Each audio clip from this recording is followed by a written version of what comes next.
What is up, guys, girls, my fish friends all over the world?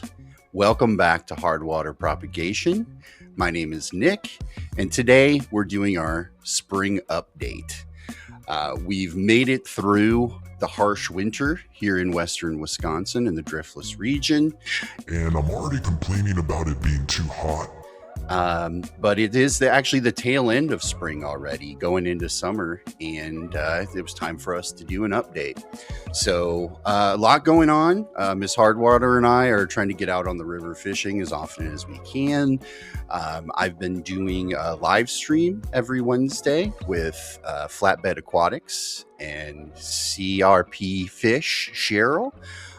So check that out if you want to just hang out and chat. Wednesday evenings, we don't talk about fish things all that often, but sometimes we do. It's mainly just a lot of profanity and venting and chatting. So if you like those sort of things, come check it out. Mike, Flatbed Aquatics, and myself will be going to Kentucky to the Bluegrass Bash at the end of this month. So I'll be doing a full video on our journey and experience there. So keep an eye out for that. Really looking forward to that. And I've been making some tank space available for hopefully some new finds in Kentucky, and hopefully be exposing my lemurs, my humpback lemurs, and getting those out to some folks who are wanting them as well. So a lot going on right now. But for today, we're going to be looking at the tanks in the fish room and just doing a full tour. So let's go take a look.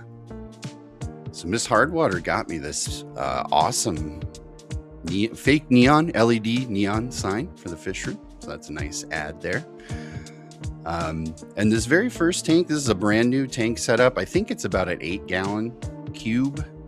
I was going to use it to breed the killifish in the 10-gallon right next to it, but decided at this point, I let Mrs. Hardwater use this tank for right now. She has a ton of CPT babies, which are in here right now. There's about 50 or 60 in there. So this is just a fun little tank. It gets a bunch of sunshine.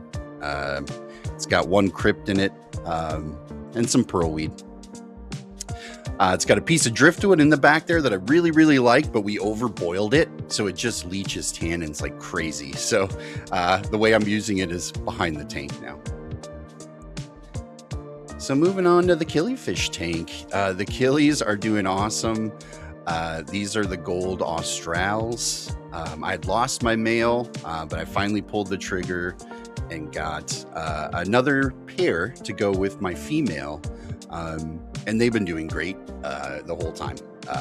The female was very interested when I was acclimating the two new fish, but they started swimming together right away, and they used the corner Swassertang bundle to do their daily breeding. So I've been considering trying to breed them, but I kind of want to focus more on some of the other fish I have in the fish room right now. But I love watching this tank. It's one of my favorites to look at. And the tank itself's growing in really nicely. So big fan of this one.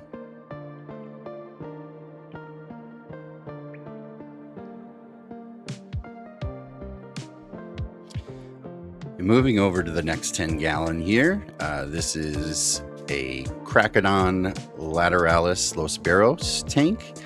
I have my favorite male in here, with a few fry that have grown out now. I believe I've got 2 pregnant females in here. But I just wanted to try to pull my favorite male to a separate tank and see if I could get him to live with some grow out fry. He bullies them, but they seem to get along okay. My other Cracodon tank is a colony breeding tank at this point, and it's just a lot of males being mean to everybody all the time. So this is working out for now. I keep an eye on it, but these male Cracodons can be real pissy sometimes. So you kind of got to watch the tanks, but they're beautiful, so they get away with it.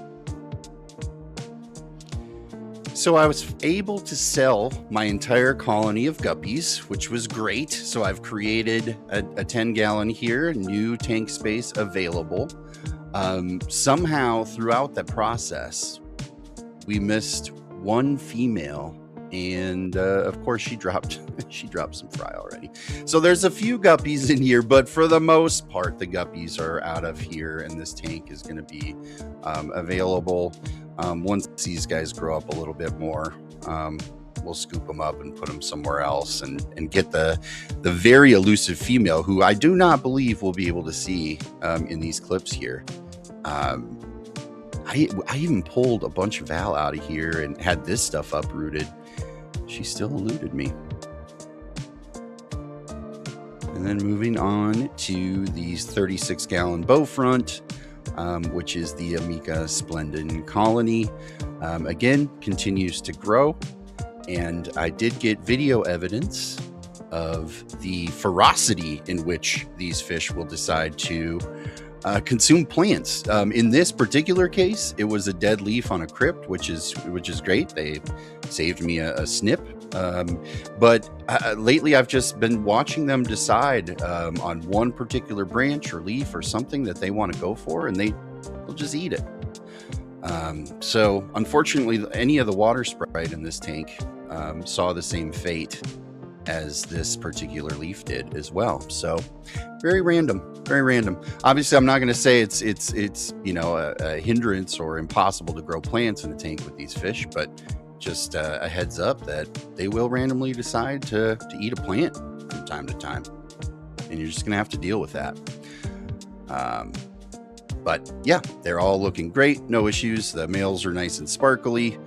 I got a lot of juveniles growing up, and I'll be able to help distribute these fish at some point here very soon.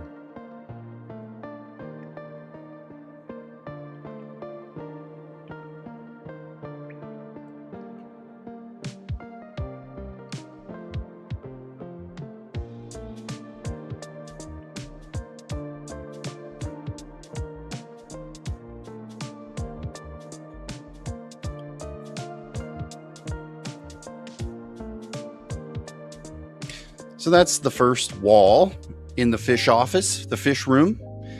And we'll slide over and have a look at the rack. All the tanks growing in very nicely. My pothos growing in nicely. And still some expansion under construction. So in the first tank, we have our Blythe River Rainbows and our lemon blue eye bristlenose. Lemon blue eyes have not yet spawned successfully. We've had a spawn that I've noticed they might have had multiple, but they kicked the eggs and I couldn't save them. But they're trying. They're getting there, and they're gonna get there. I am gonna split up this group here soon when I set up the 40-gallon on the bottom. But they're doing well for now. These rainbow fish are breeding all of the time, so I decided to do a bit of an experiment. So put a spawning mop in the tank for a couple of days, flopped it into this other 20-gallon that I set up right next to it, and I kept that spawning mop in the empty tank for about a week and a half. I did that 4 times, and at this point it's looking like I have about maybe 200 fry, and so far so good with these. We'll see if I can grow them out. We'll see if I can get some better footage too of these, but I just set up this 20 long up here, and I figured I would try this out since I had a completely empty tank. And so far it's been working out really, really well. The fry are doing well. And because of Jennifer's CPD breeding, we had all the appropriate foods and everything available for such small fry. They're very, very small fry. So I was very thankful for that. And so far, so good.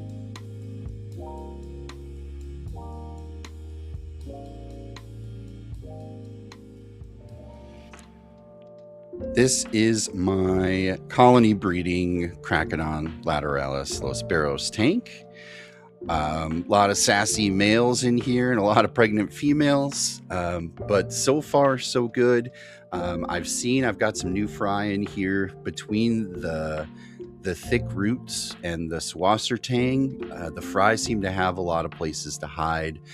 So this setup has been working successfully for me so far, but I am keeping a close eye on it. I do worry about some of the males getting too fussy, but it's working out so far, and I do plan very soon, again, to start distributing this fish as well and getting this into some other people's hands to hopefully breed as well. So this is another one of the tanks I love to sit and look at. Got a lot of beautiful males in here, always strutting their stuff, and the males spar all the time.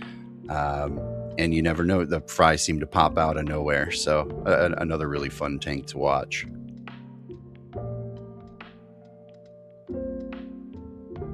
And the last 20 long, all this has is a handful of orange Venezuelan cories who are really hard to capture with the way the lighting is set up in here. But this is another empty tank basically now for a possible Kentucky acquisition addition.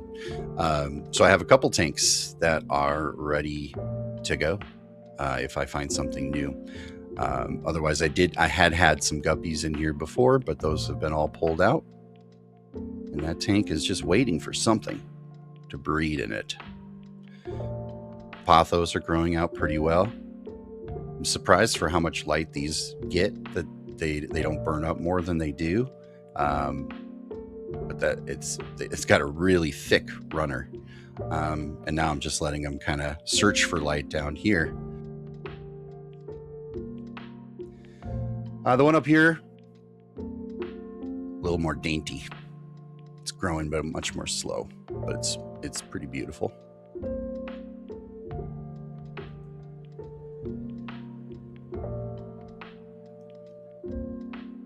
So on the bottom, I have the 20 tall that was up on top that I moved down here. This was empty, but I took a handful of swasser tang from the Lemia tank and I shook it. And I put it in here, and apparently you see that one Lemia. I can't focus in on him well, but there's the one Lemia just chilling in there by himself with a bunch of snails. But that's another cold water tank that'll be available. And the 40 breeder here I'm going to set up at this point to house all the fry from the rainbowfish. And that should work out well as their kind of next grow out tank. So we got plans. And that's the rack.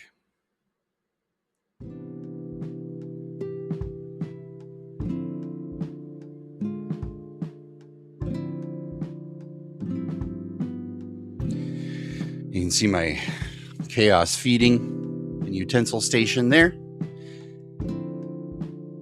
And of course, the Lemia tank. Lemias are doing very, very well. As always, looking good, being sexy, making more babies, and doing their thing. As I said, I've got a couple of tanks running of these now, and I plan on taking a bucket of these down to Kentucky. So if you're going to Kentucky, you want some Lemias, let me know, and I'll bring you some. These are beautiful fish. Can't wait to get these out into other people's hands. I feel like a broken record saying this, but we're getting close.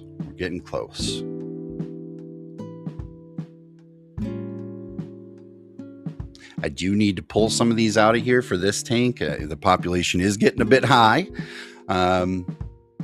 So I do need to take a scoop or two of these and move them downstairs to the next tank that we'll have a look at. 40 breeder downstairs.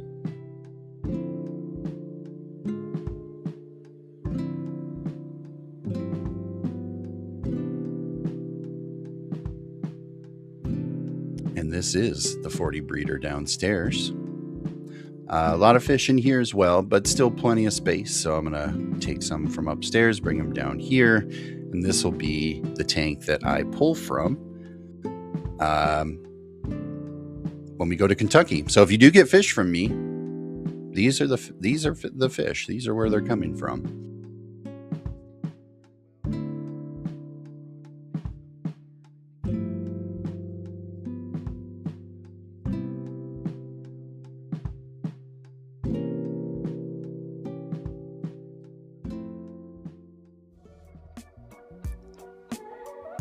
And lastly, here's the 75 Noah's Ark Rainbow and Angel tank.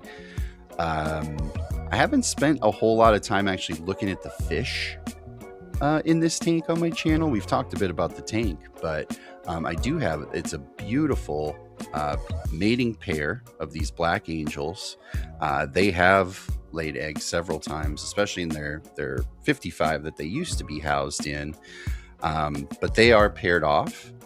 And then the gold mating pair there have also attempted to lay eggs several times. The koi there, his mate, we did lose his mate. So he's kind of the fifth wheel of the angelfish situation, but they are all very beautiful. Jennifer and I talk often about how we would love to breed any of these fish, but kind of want to focus in a bit more on the endangered species for our breeding projects. Between already having added CPDs and rainbowfish, I think we want to focus a bit more moving forward on the endangered species. But in this tank, we have a bunch of different rainbowfish, like I've talked about. The black skirt or black widow tetras. We have false Julii and sturbi cories on the bottom here. Love watching the sturbi. Sturbis are just some of my favorite fish of all time. Love looking at those. We do have a bunch of plecos in here, but this is a good example of shy plecos.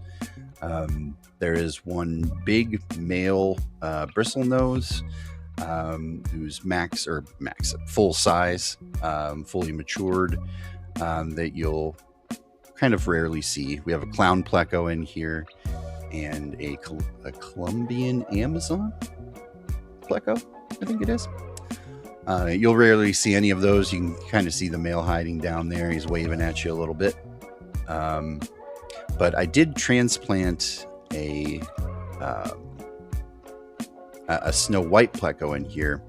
And the snow whites seem to not mind people as much. So the snow white is out and about quite a bit, which is nice.